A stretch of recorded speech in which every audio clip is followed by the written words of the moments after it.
Well, Josh, we used to have a segment called One for Us, One for Them, where we'd watch things like Star Trek that our audience likes, and then we'd watch something that we like. I don't know, the MCU. And then the MCU died, and sort of our love for Star Wars, MCU, everything under those big ears has died. But then came a special little letter called Rated R, and a couple special two little people, Hugh Jackman and Ryan Reynolds, and I gotta say, just like if I was dying of a heart attack and someone took those paddles and just, I'm back in, baby. Let's fucking go! Let's fucking go.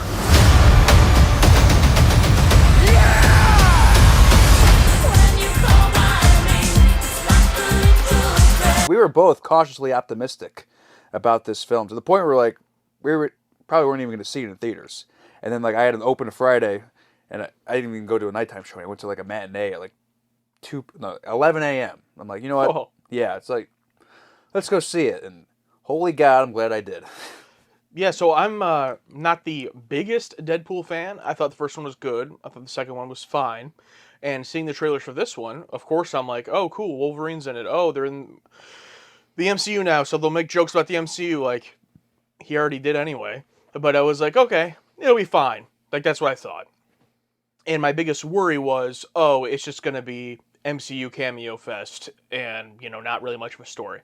And I'm very happy to say that not only do I think it's the best Deadpool movie, but it surpassed basically all of my expectations, and all of my worries were, did not come to fruition. I mean, there are cameos in this movie, absolutely. And we will be spoiling the movie, just in case you haven't seen it. But they were not, Captain America and the Hulk and Thor showing up for main parts of the movie. It was very playfully done anytime there was a direct MCU reference or cameo. It was done with a twist or turned on its head. And the whole thing was excellent. I gotta say up front though, my favorite part, not gonna be any surprise, but it's Hugh Jackman. It's him as Wolverine. Another Logan level amazing performance. Yes, it's not just Hugh Jackman early Fox Wolverine. It's he's pretty much Logan Wolverine. It's it's not the same, but he basically had a very similar thing happen to where everyone's gone, and it's partially his fault, which is actually I think more closer to the original Logan storyline from the comics. I believe. Okay. I believe they flipped it on its head for the movie Logan, but yeah, it's Deadpool 2 was fine. I love the first Deadpool because it was so different from any other comic movie we've seen. Sure, how yeah. they're playing so safe, and seeing my first rated R comic movie. That was before I saw Blade. It's not just all gags. There's deep character stuff in here to where Hugh Jackman delivers a prisoner's-esque level speech also inside a car to the point where I'm like, oh my God. And we saw this in a new cinema, it's called Phoenix, and they have these Dolby surround sound type audio, and it's everything in there. When he punched the car during that monologue, it's we're back. Yeah. We're back. It felt like it was 2011 again, watching Captain America, the First Avenger. It's I'm back in. Whoa, that's a big deal. I mean, no, it felt oh my God, to the point where because I don't know, the last 2 years, with the exception of, it's been longer than 2 years. Geez, it's been 3 years since No Way Home. I don't know, the past 2 or 3 years of just watching the new films, just watching everything die. Yeah, I mean, I think Guardians 3 was probably the only one that really stuck out to me in the last few years of wow, that's really good. Some of them have been okay, and some of them have been decent and good. Shang-Chi I liked. There's a few here and there that were good, but yeah, I definitely agree that this felt like an MCU film. It was funny because when the movie opened up and there was the MCU intro, I laughed because I was like, oh yeah. I forgot. I didn't expect to see that. I was like, oh yeah, it's it was the a MCU. weird, warm feeling. Oh yeah, I remember that. Yeah, but with that being said, I loved how it felt more, in a lot of ways, like a goodbye to the Fox Marvel movies. The cameos in here, Blade, Elektra, Jennifer Garner Elektra, and then obviously Gambit, which never came to fruition with Channing Tatum. And then even during the credits, that whole sequence, clearly it was like a goodbye, to all of these characters. Yeah, and they ripped on Fox during this entire movie. It was great. My favorite scene is probably Deadpool just grabbing the camera and the boom mic. Suck it, Fox. I'm going to Disneyland. Boom. And a whole lot of jabs at Fox. But at the end, it really was a love letter, and a goodbye to hey, thanks, but we're moving on. Because I've never seen that behind the scenes footage before, and that was nice to see. I want to talk about the opening fight scene, because I love how like the press throughout all this, or like even like the trailer, the very first trailer, the reveal, like after they reveal Hugh Jackman, it's like, oh, we're not going to touch Logan. You know, Logan happened. We're not going to touch that. And then it leads to Deadpool using his skeleton to kill the TVA. It's like, oh, perfect. That just like not subtly, very like defecating his grave and his body. Yeah, and he even says like in his monologue where he's like, "How will we do this without disrespecting it?" Well, we won't. So like, just gets right into it. Yeah. But obviously, they do make the I think overall good decision of it's not that Logan. I mean, he destroys his skeleton, but he is dead. Yeah. And I do love a lot of the moments in that fight scene, brilliantly choreographed and shot. And like Sean Levy, I mean, really good director. I mean, what the hell? I mean, I knew he was good from the past stuff, but like this was like a film, this was like an action movie. Like this had stuff in it that most of the MCU could not even touch. I am soaking wet right now.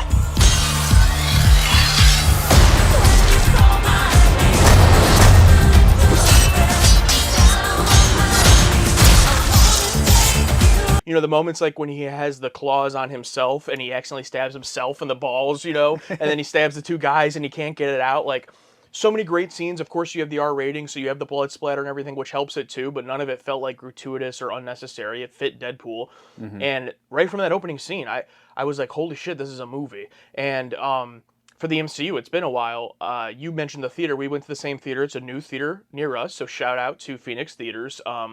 Really, really good sound. Dolby Atmos, really good sound. And yeah, enjoyed it a lot. I gotta say, you talked about them making fun of Fox, which was all great, but I gotta say the digs at Marvel were surprisingly good. I mean, I expected like, oh, they're gonna make fun of the MCU and it's gonna be all the generic, you know, whatever. And like, yeah, some of that was in there, but like specifically how he towards the end of the third act just like roasts the multiverse and like all the different Deadpools coming out for him to, you know, be like, can we be done? Like, can we just you take the L and move on? It's been L after L Yeah. after L. It's like, forget it. Or welcome to the MCU. You're joining at a low point. It's like, Jesus. I'm glad like Kevin Feige's playing ball or Disney's playing ball or whoever, because they didn't really pull any punches, especially for I expected this to be a Disney rated R film. Like maybe 2 F-bombs and a little bit of blood. But Hugh Jackman drops an F-bomb every 6 words. Oh yeah. It's amazing. I mean, I was more surprised by the critical on Disney, critical on MCU stuff that I was. Like, the language and gore, I mean, like, it's Deadpool. It would have been very dumb of them to try to take that out.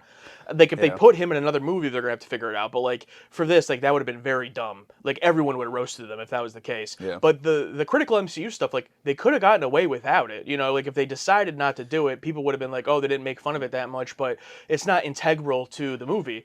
So, like, to go out of their way to roast it, like, very realistically in like, you know, it's what everyone's thinking. You know what I mean? So, like... I'm glad they're aware enough to do that. You know what I mean? Yeah. That it's like... And I'm sure like, there was like 4 or 5 screenwriters on this, so I'm sure they all had to come together like, Kevin, like, the only way this is going to work. Like, we know what the state of this company, the MCU, is right now. You have to let us just go. It seems like an overall shift away from the multiverse, and it's almost in a funny way like they used Deadpool 3 to shift away from that and just take the L and move on. Like, will there be multiversal elements? Yes, those will still be in there. Obviously, you have Robert Downey Jr. as Doctor Doom. Like, there will still be in there, but I think, you know, they tried to follow up the Infinity Saga with the multiverse saga, and, like, it just didn't work. And it's okay to pivot. Like, you don't have to stick your foot in the ground and, like, make it work. You can always come back to it, too. I mean, once, I don't know if this Jonathan Majors thing gets figured out, you can always come back to it. It's not like it's a definitive, like, you're done. It doesn't mean there can't be good stories to tell. I mean, look at Spider-Verse, right? Like, you know, or No Way Home even. Like, you can do it. It's just they tried so hard to, like, shove it into everything, and it just, like, ended with so many bad projects. 2023 was the first year that I didn't see all the Marvel movies in theaters. I didn't see Quantumania, and I didn't see the Marvels. So, like, those were the first I've ever not seen in theaters, and it's because I just didn't care. Like, Ant-Man...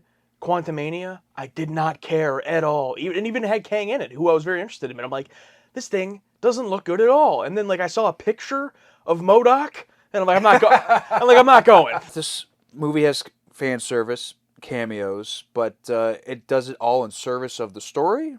I feel it's not just here's me. It's like they introduce like the Void because the TVA is involved, and there's a guy named Paradox, and like every time they talk about the TVA, I feel like there's a new thing to it. Like the first season of Yeah. Loki was fine, but you didn't watch Loki season 2. Nope. But in Loki season 2, they introduced this thing called like the loom or whatever, which like allows like the flow of time. But with the multiverse going on now, it's like you need to find a way to fix the loom. And in this one, they talk about these anchor beings. I'm like, oh, what is all this shit? It's like it's not important. Don't think about it. Yeah. Whatever. And I got worried watching this movie when they first show the British guy at the TVA Paradox, and his scene is like, it felt like it was 30 minutes. I'm like, we're wasting a lot of time. It was a lot. Yeah, it's like we're wasting a lot of time here. To the fact that I'm surprised how much they got in the later half of this film, because I'm like, we're running out of time. This is only 2 hours and 7 minutes. Like, we're running out of time. Yeah, it was a lot of exposition. I think they kind of had to do at least most of that was justified. I did not care for the Paradox. Unfortunately, the actor, Same, yeah. I don't think it was a good fit, but he wasn't that much in the film, and I thought his best scene was actually at the end after they blow up the whole thing, and he like pretends to be caring about them, and then Deadpool says something, and he goes, "Fuck!" Like that was actually a really good moment for him. I liked that scene, but. Can I just say on the TVA real quick? Brilliant. This is how you need to use crossover stuff with your TV shows. I didn't even watch Loki season 2, but I was a big fan of season 1. And, you know, I understood it because I watched Loki season 1, but you didn't have to watch Loki. This would instantly make sense. Like, they explain it very easily. And it gives a little nod to those things. It's Elias from Loki season 1, episode 5. Yeah, that was hilarious. That was one of my laugh out loud moments to directly say the episode. And it worked because I'll be honest, when that first thing popped up, I wouldn't have remembered that or thought of that. But then when he said that, I was like, what was episode 5? And I remembered episode 5 and, you know, with the big smoke, I'm like, oh yeah, it's that. So it's like, it's funny and it works. And in the opening scene when the TVA guys come out and Deadpool says, oh, death by... Day player. Yeah, death by day player. I laughed so hard at that because that's like an acting term for a guy who's on set for one day and talks. I'm like, that's so fucking funny. So great. Another great way, the way that they tied in TV. I don't know if I've seen any other movies yet where they have tried to tie in the TV. So, like, I know the Marvels obviously did it, Monica Rambeau, but like I didn't see that. I don't know if TV has been tied in with anything else. Oh, Doctor Strange with Wanda, not good example. So, yeah, this was done well. Yeah, done very well. And back to like bringing in the Void, like this is a perfect chance and perfect like thing that makes sense to have all these cameos because like all these like characters have been nuked by the stick and they form they form like a Mad Max type society. I am. What did he say? Like I am Furiosa. I am the head of your king or whatever. Mad Max just came out like a few months ago. I was like, that's amazing. I gotta say, I kind of bought in on bait and switch because when Paradox first shows the MCU to Deadpool, he sees Chris Evans and he like gives him the salute, as Captain America. I'm like, oh yeah, everyone respects Cap. That's great. And when they show him, like, oh shit, Captain America variant, that's cool. And it didn't hit until the last second, like, oh fuck, it's Johnny Storm. Like, I totally forgot about that. Even though I've heard people talk about like, oh, Johnny Storm's gonna be in something. It's like, oh yeah, whatever. But actually seeing him as Johnny Storm was crazy. Even though I don't like that he was nerfed by Pyro. I'm like, oh. I will say, I saw it a week later than you, and somehow was not spoiled for really anything, which is crazy in today's age. Mm-hmm. So I was not spoiled by anything, and I too, I've had a big hesitancy, like the whole RDJ news I complained to you about, the whole thing of like going back to what was. It's like you need to start something new. Like that's been my mindset, and I was the biggest hypocrite. I was proven so wrong because as soon as Chris Evans showed up in this, and I thought he was Captain America for the first couple of minutes. Obviously, it's a variant. It's not the same Captain America, and instantly I go, okay, man, maybe the Doctor Doom thing will work out. I'm like instantly like, okay, wait, yeah, no, this is okay. Because it's just my obvious nostalgia, my obvious love for Captain America and Chris Evans. And then for him to be Johnny Storm, I was like, oh, that's great. I'm like, that's I had great. that same reaction, like, oh shit, that's wonderful. And they actually brought back Pyro from X-Men 2. Yeah. And Toad. He was in X-Men 3. Was that, like, I looked at him close. I'm like, that doesn't look like Ray Park. Oh, I don't know if it's the actor. Sorry. Okay. No, but they brought back Toad. Oh, yeah. Who was in X-Men 3. And Sabretooth, who they...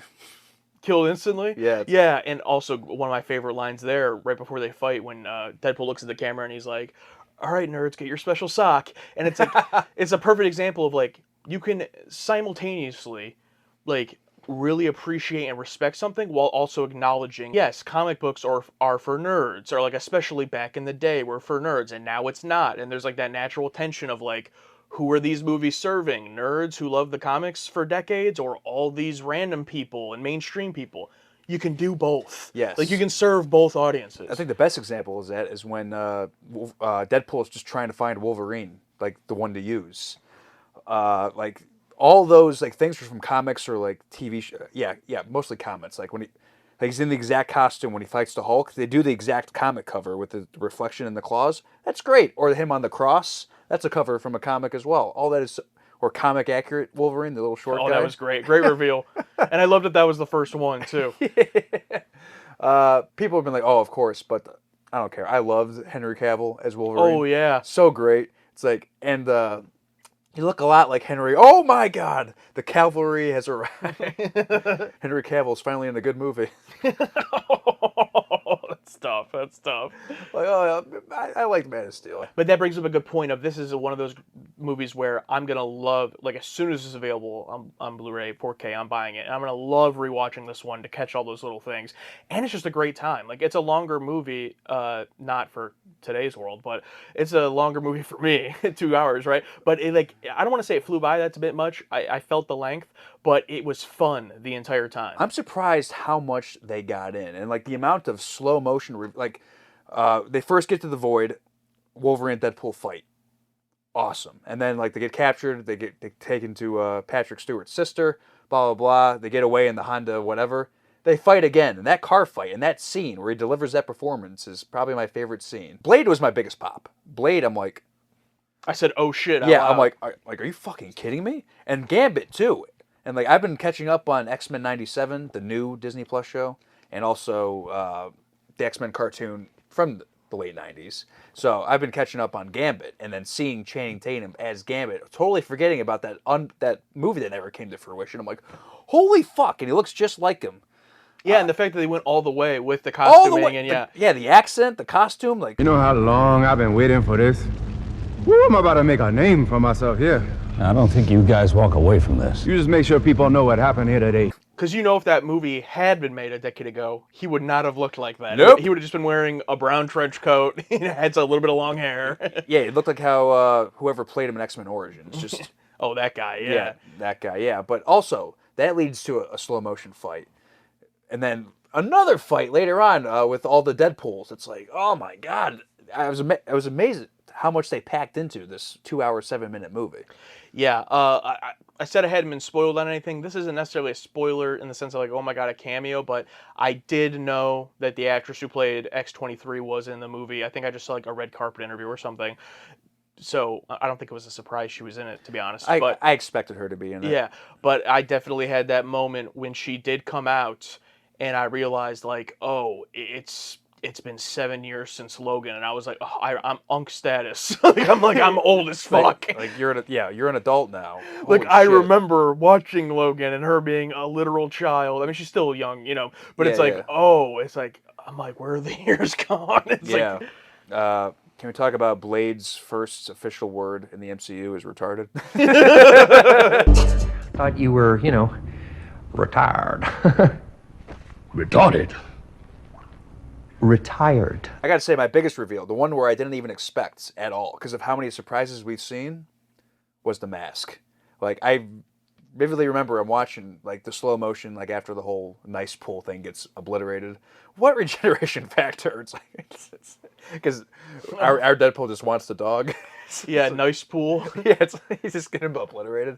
And they do, like, another slow motion walk. I'm like, how many times are they gonna do this? And you see Hugh Jackman, like, go like this. I'm like, what, does he have a sword back there? And when he pulled out the fucking mask, I lost it. I'm like, with all the surprises, I did not expect that at all. And also, it's like, where did it come from?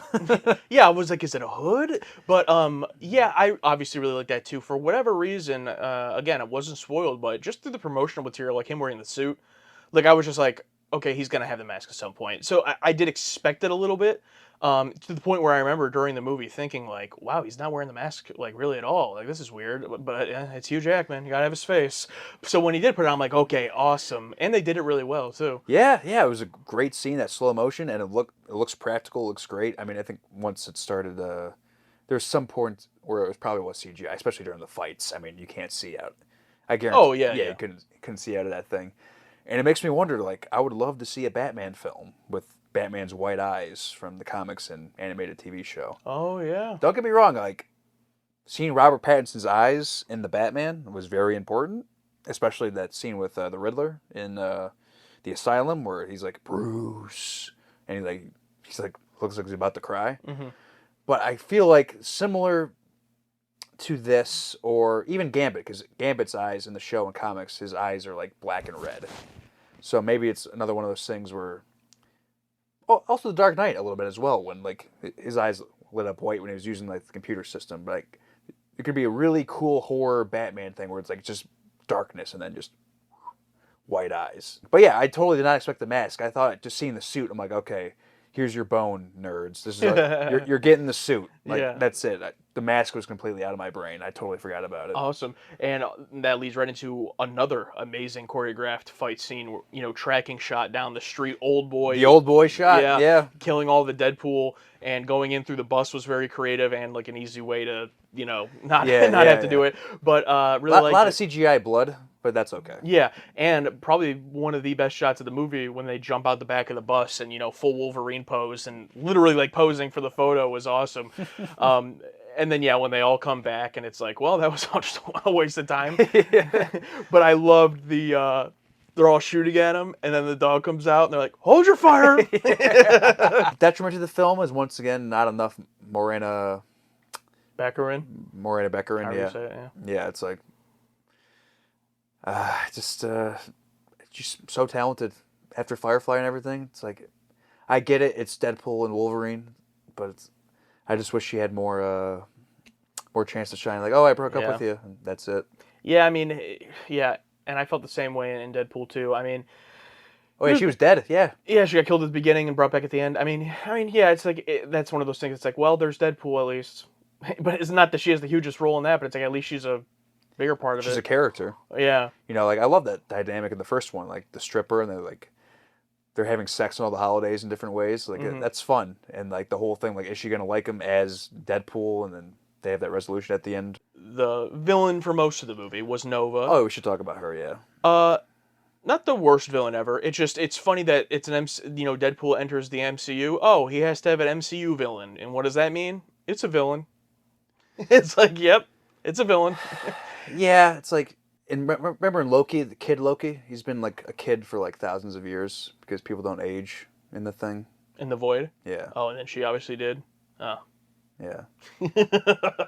No, I thought she was fine. I think it led to a very nice moment of Logan and her. It's like, if your brother knew you, and if your brother knew he was here.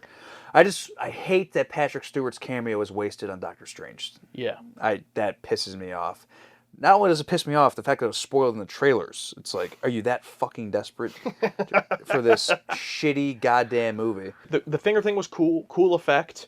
It didn't look bad or anything. Like obviously it doesn't look real, but like it was a cool thing and it made me feel weird and like the stuff in Logan's head was fun with the graveyard and everything. Yeah, like the whole worst Wolverine thing. It's like you're the best Wolverine. It's like he's talking to that Wolverine, but he's also talking to Hugh Jackman. He's also the only Wolverine. Oh, that's another joke. It's like, there's only one blade, and then... Yeah, he's like, there will only ever be one blade, and he looks at the camera. And again, that was me thinking, like, okay, are they just, like, scrapping Blade, and this is how they told us? Like, I don't know. At this point, I mean, I love Mahershala Ali. I hope I said that right, but he's one of my favorite actors, but maybe do something else. Yeah, it's like, if they can't make the movie, they can't make the... I mean, I don't know why they can't make the movie, but clearly there's trouble. I just feel like they're scared because they did try new things and it just hasn't panned out. But it's like, I think you and I talked about this privately. It's like there's good people out there. Thousands of good actors. There's thousands of good actors. There's thousands of good people. There's people making good stuff on a smaller level, whether it's A24, whether that's Neon, whether that's whatever. It's like, yeah, but the one thing I got to give him though is how many people can sell a movie. I would say Robert Downey Jr. outside of the MCU isn't even one of those people. Look at what he's done outside of the MCU. Not previous to it, but since, Doolittle, that one movie where he's a lawyer or something. But, in the MCU, I think he's one of those people. Yeah, here's my theory. Who was Cillian Murphy's biggest op in Oppenheimer? Robert Downey Jr. Robert Downey Jr. My theory is that they're still going to cast Cillian Murphy as Doctor Doom, but he's going to be an op. The RDJ's Doctor Doom. There's going to be more than one Doctor Doom. Because how cool...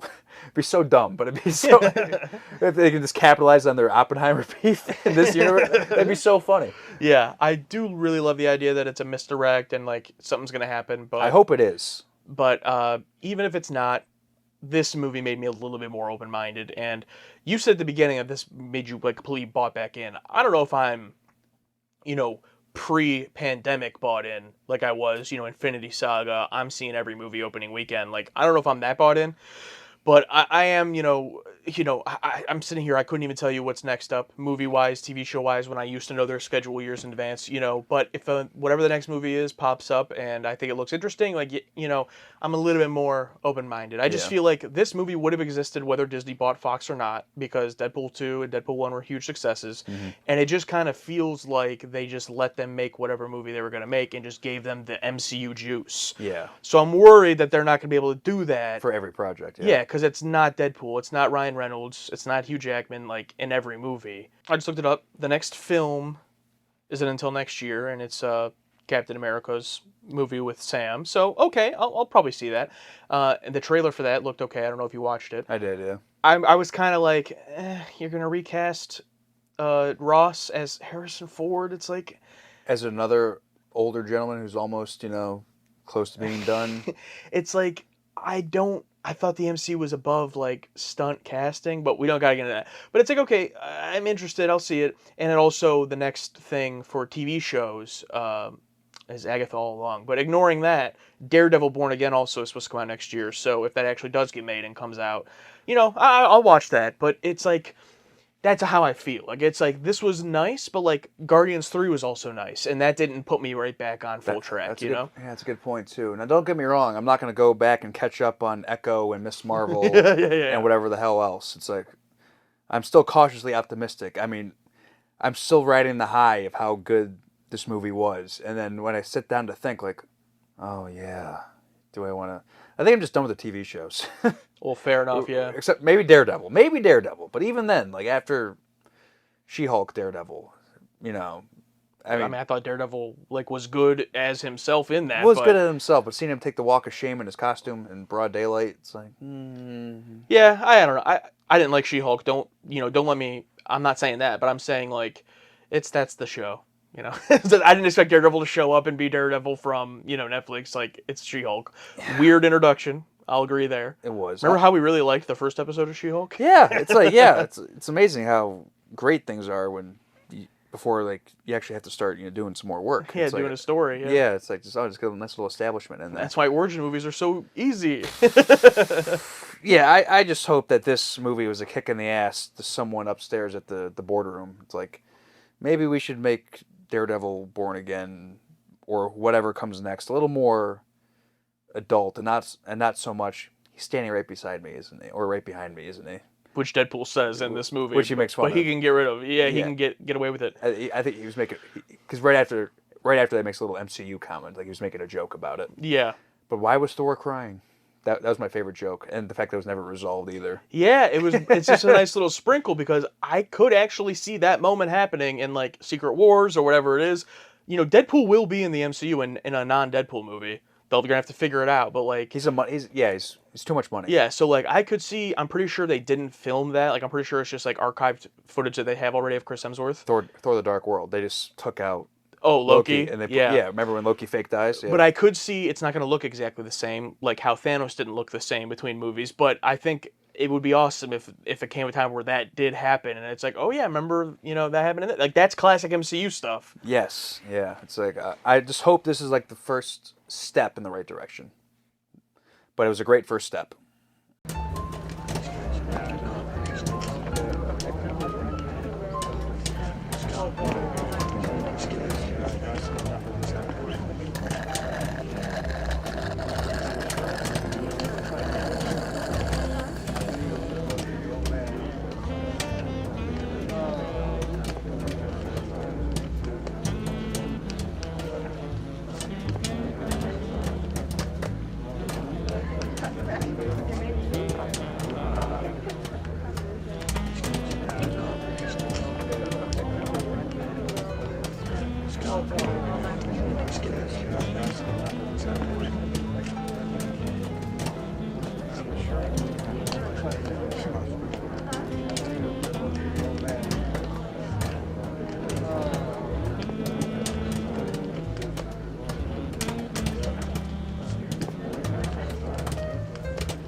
It'll be funny whatever when we see, maybe if we see Captain America, and then we can put like this clip in there at the beginning and be like, oh, this next step in the right direction, boom, and then like if the movie's really bad, like the audience and Rotten Tomatoes score.